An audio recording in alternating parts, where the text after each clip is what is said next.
So hello and welcome back to the channel, and welcome to another Project Cars 2 GT3 special here at Laguna Seca.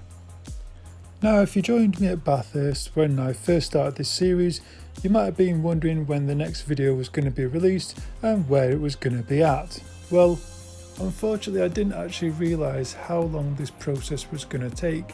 Spending an hour in each car, 16 cars, that's 16 hours worth of filming.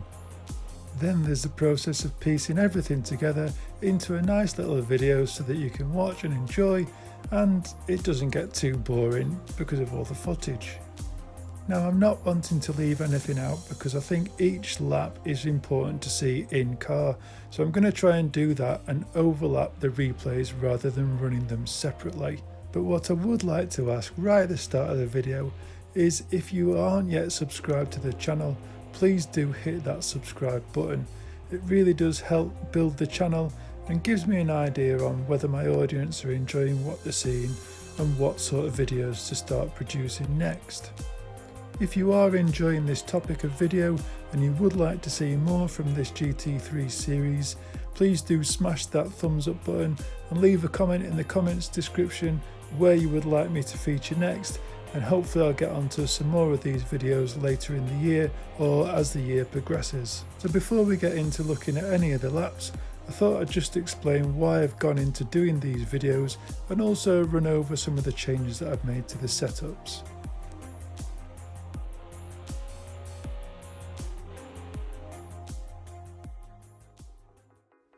So the reason behind the video was all down to doing the setups. Usually I spend hours and hours doing setups, and for a lot of drivers all they want to do is get in the car and drive the default setup. Well, during this video I wanted to put each car through its paces at Laguna Seca and try and find out which car comes out on top. I really would recommend to any driver spending a little bit of time in each one of these cars and getting to understand how each car drives and whether it actually matches your own personal driving style. When it comes to the setup changes, I've chosen the loose setup. I've changed the tyre compounds to hard due to the track temperature and reduced the tyre pressures all the way down as far as they go front and rear. The steering ratio I've adjusted to 9.5 because I'm using the McLaren GT3 wheel, and everything else is as standard. So starting us off in 16th place is the BMW Z4, hitting a 122.543. So as we kick off this video, what better place to start than with a car I really do hate. It just feels so slow with such long gear ratios, like you're waiting an age to change gear. Shortening the gears slightly on this car would really benefit the overall performance, as I believe it just bogs down too much and relies too much on its torque, which just doesn't deliver. It suffers with a touch of mid-corner understeer, but feels quite stable under braking, which is one benefit to the way this car actually performs. I managed to hit 22s after just a few laps, but finding a 21 in this car is going to be near impossible without making adjustments. Unfortunately, I didn't manage to piece together the perfect lap in this car, but it's definitely capable of at least another 3/10 overall, but Sector 2 is where this car really does seem to struggle. Sector 3 is certainly one of the most demanding sections of the circuit, which includes the corkscrew, but I only managed to reach the 31s in this car, never managing to get anywhere near the 30s to finish out the lap. And with one corner left, you'll see that having such a long gear ratio really does affect how this car accelerates off the corner. It really does seem to just bog down, and that's the BMW. Moving to 15th place, the Mercedes SLS AMG, setting just a few thousandths of a second faster, setting a 122.519. Now this car hasn't performed much better than its last outing at Bathurst. There's a much lighter sense of steering through the wheel, and I had to adjust the force feedback just to get a sense as to what this car's doing.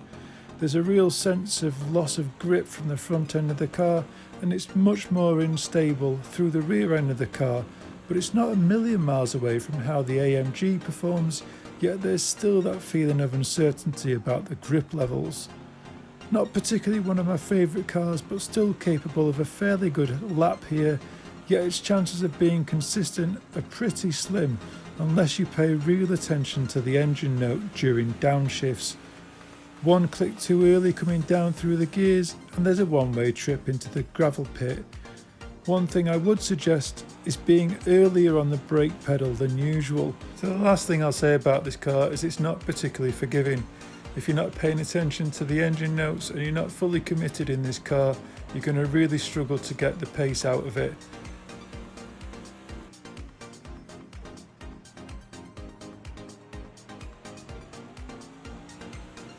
So that's the Mercedes SLS AMG out the way in 15th place. On to the number 14 spot, the Aston Martin Vantage, setting a 122.472. So moving on to the car with the clunky gearbox. As you'd expect, I don't think this car will ever win one of these videos, but it wasn't the least enjoyable car I've driven during this video. Yes, it understeers under braking and you really have to fight this car to find the lap time.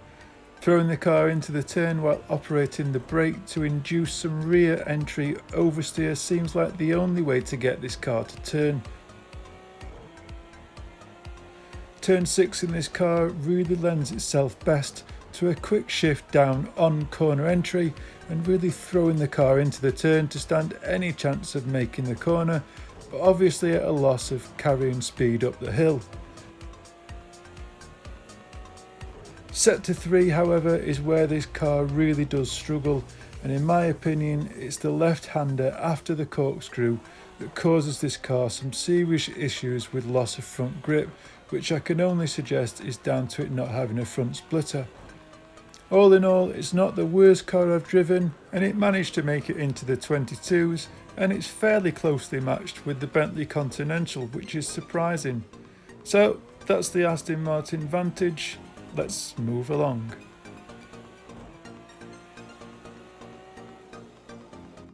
So in at number 13 is the Bentley Continental GT3 2016, setting a 122.404. After an outing in the Audi R8, this was the next car that I jumped into, and what a huge contrast in driving.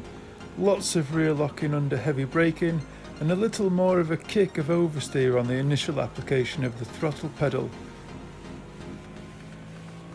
Still turns in nicely and feels more nimble than you tend to expect from this car if you try and remember that the shell is literally all carbon fibre, and although it doesn't tend to look aerodynamically efficient, it probably is.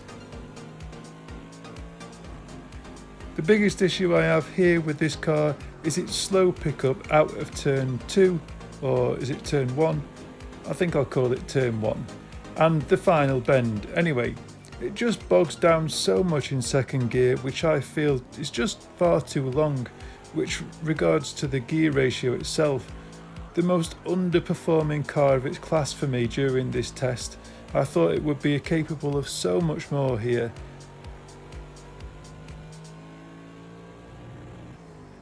Just approaching the last turn, turn 11, and you'll really hear that engine note just bog down, which really does cause it some issues getting off this corner. In at number 12 is the Porsche 911 GT3 R, setting a 122.157, which is the last car in the 122s. First impressions with this car is its instant lack of grip. The car constantly feels like it's sliding around and really struggling to find grip, yet for some reason it still feels really nicely balanced. The problem with this car is the amount of wheel slip while you're trying to find the actual grip. It almost feels like you're drifting this car around the circuit, which is great if the aim of the game is to wreck your tyres in 2 laps, but we want to actually find a car that's not having to strip its tyres of rubber in order to set a fast lap. As capable as this car is, for me, it's just struggling for grip.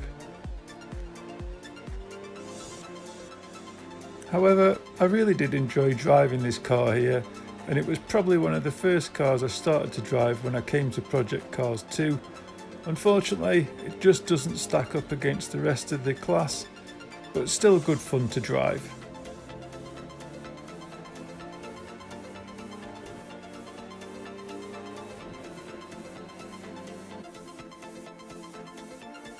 So moving on to the number 11 spot, the Cadillac ATS VR, which was the first car into the 121s, hitting a 121.980.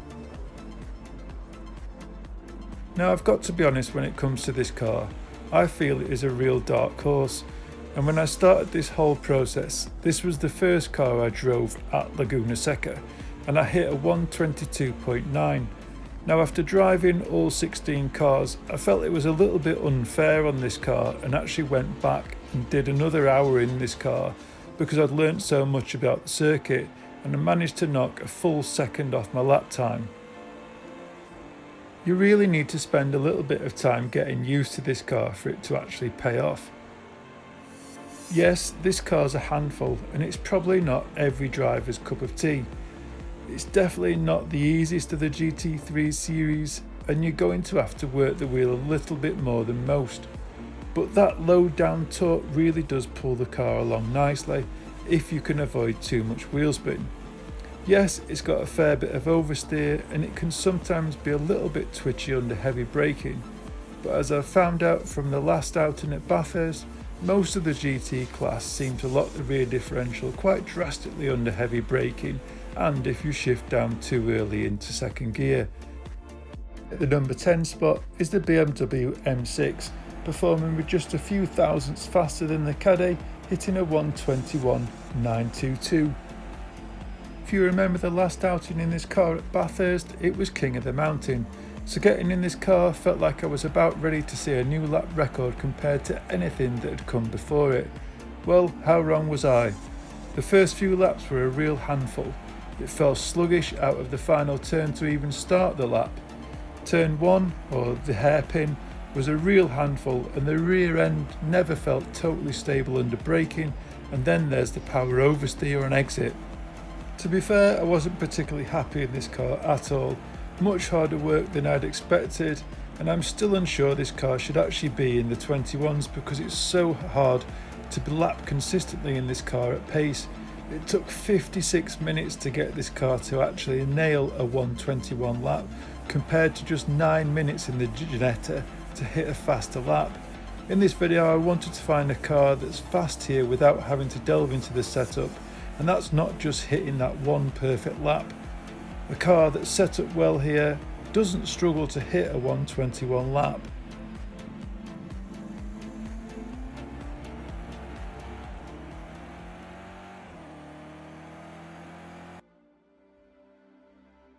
Moving on to the number 9 spot, the Nissan GT3 Nismo, or the R34 as some people call it, hitting a 121.884. This car certainly made me work hard to hit the 121s, and this car really does love to accelerate, but eventually you've got to navigate a corner or two, which is a shame really, also our first thought. Sector 2 here is where the car really does struggle for some reason, and I just couldn't figure out why, but I did eventually. Sector 1 and Sector 3 aren't miles off the pace, but the middle sector really does cause a few issues with this car. It squirms about a bit under heavy braking, and there's always that massive kick of oversteer as the turbo kicks in. There was just something lacking in this car that I couldn't quite put my finger on. Then it hit me. I was just carrying far too much speed into the corner. This car likes to go slow into the corner and then power hard on the exit, limit the wheel slip, and there's so much more potential from this car, and stay in 4th gear for turn 6. A really hard car to master, but could consistently hit the 122s with no real issues at all.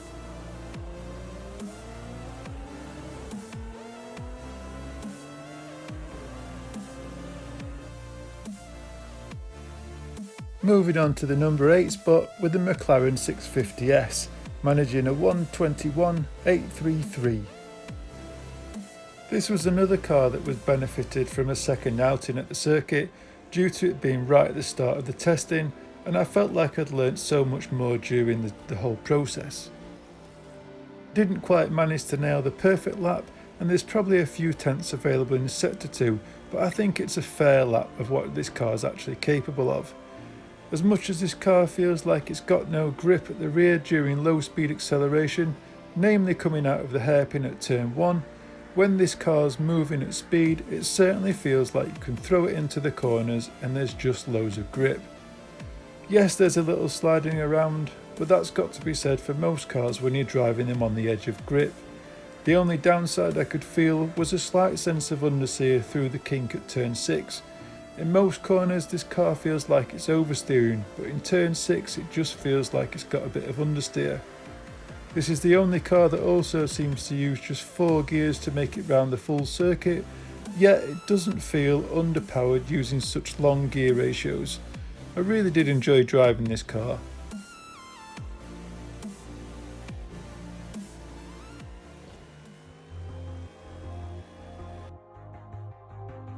At number 7, the Renault Sport RS01, which managed a 121/800. Now this has long been one of my favourite cars, but unfortunately I don't think it's fast enough to take the crown here at Laguna. Straight from the off, this car feels out of the bunch to be one of the best during corner entry under heavy braking. No weaving around, no sudden snap oversteer, no ploughing through the corners with lots of understeer, perfectly weighted under braking, and the extra gear allows for no sudden gaps between the gears during downshifts. This car feels pretty good around here, and a 21 was soon to appear once I'd sussed out the gears through each of the corners. The biggest issue felt with this car was the mid-corner understeer, especially the corner just after the corkscrew, where you're trying to carry a lot of speed. For some reason during this corner, the mid-corner understeer just felt too much, and it just really struggles to make it through this corner with any speed. Finishing the lap off with a massive kick of oversteer, you can see I'm really trying to get as much out of these cars as I possibly can in order to do them justice.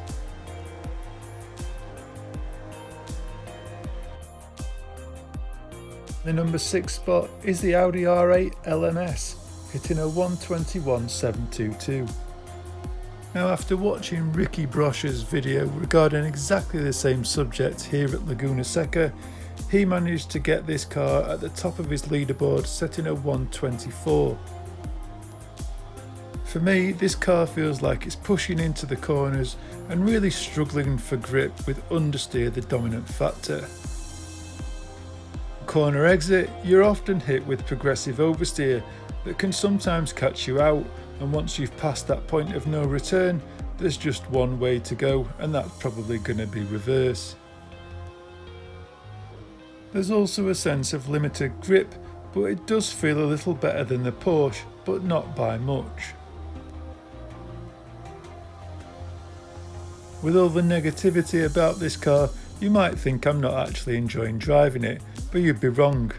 The engine note in this car for me is probably one of the best in the game, and it really does bring a smile to my face to hear this engine note all the time. Slow the car nicely in the corners on corner entry, turn in, and gentle on the power out. That's just how this car likes to be driven, or should I say, smooth is fast.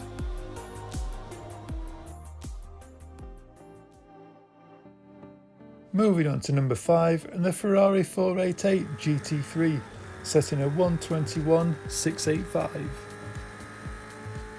Soon as I jumped in the Ferrari, I was full of hope in hitting that 120, but it wasn't as easy as I'd first hoped.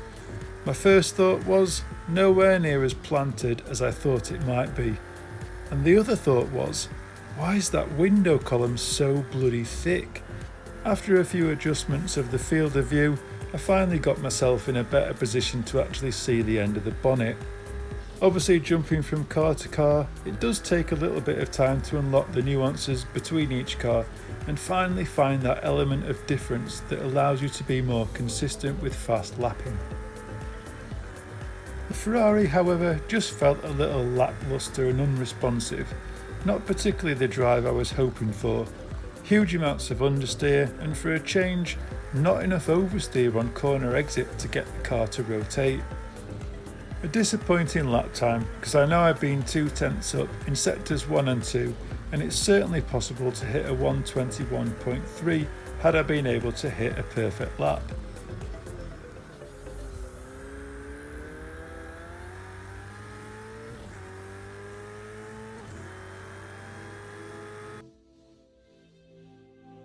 Moving on to the number 4 spot, the Mercedes-AMG GT3 setting a 121.606. Now in its last outing at Bathurst, I really didn't get on with this car, but here at Laguna the default setup feels so much better. Unfortunately the car still suffers with a huge amount of rear locking under heavy braking. As soon as you start to apply a good amount of brake pedal, you can feel the rear end instantly wanting to come round to the front. Even with the brake bias at 58/42, it still feels so much towards the rear, although this could be caused by lots of engine braking and a quite high preload on the rear differential. Either way, the car feels pretty nimble through turn 6, which is often a trouble corner for me to get right, but not so much in this car as it's not really a heavy braking corner. All in all, this car feels pretty good at Laguna, and if you can get used to the braking, there's a really nice balance, and it's very subtle if you can master it. Here at Laguna, the default setup works so much better than it does at Bathurst, and I really did enjoy driving this car despite its braking issues. In at number 3, one of my favourite cars, the Honda NSX, hitting a 121.322.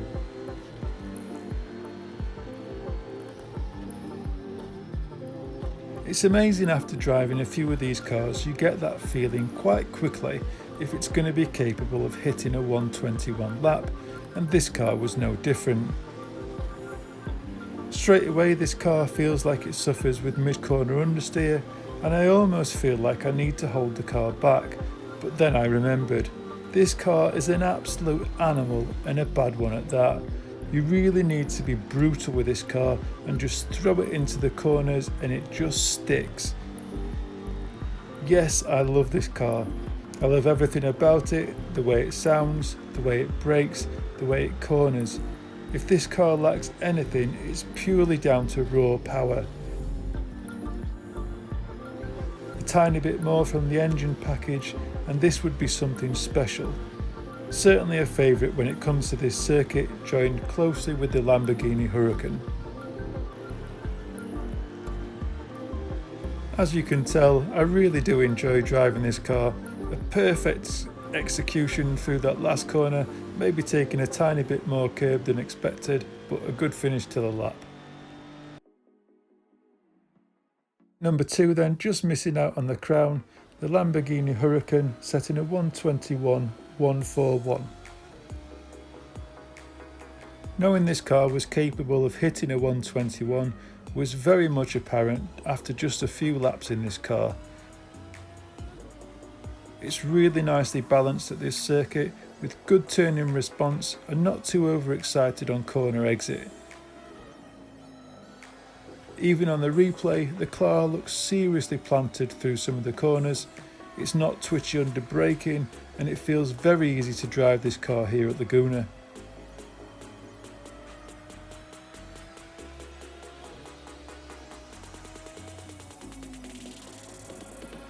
For me, this is a close second with the Ginetta, but I'd feel far happier driving this car around the circuit lap after lap and being able to hit consistent lap times.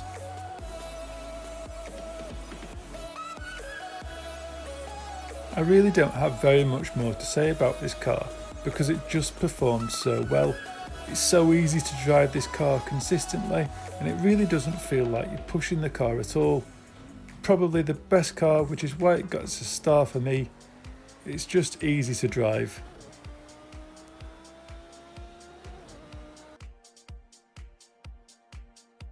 So taking the crown here at Laguna, the Ginetta G55 setting a 121.121 and it could so easily have been a 120.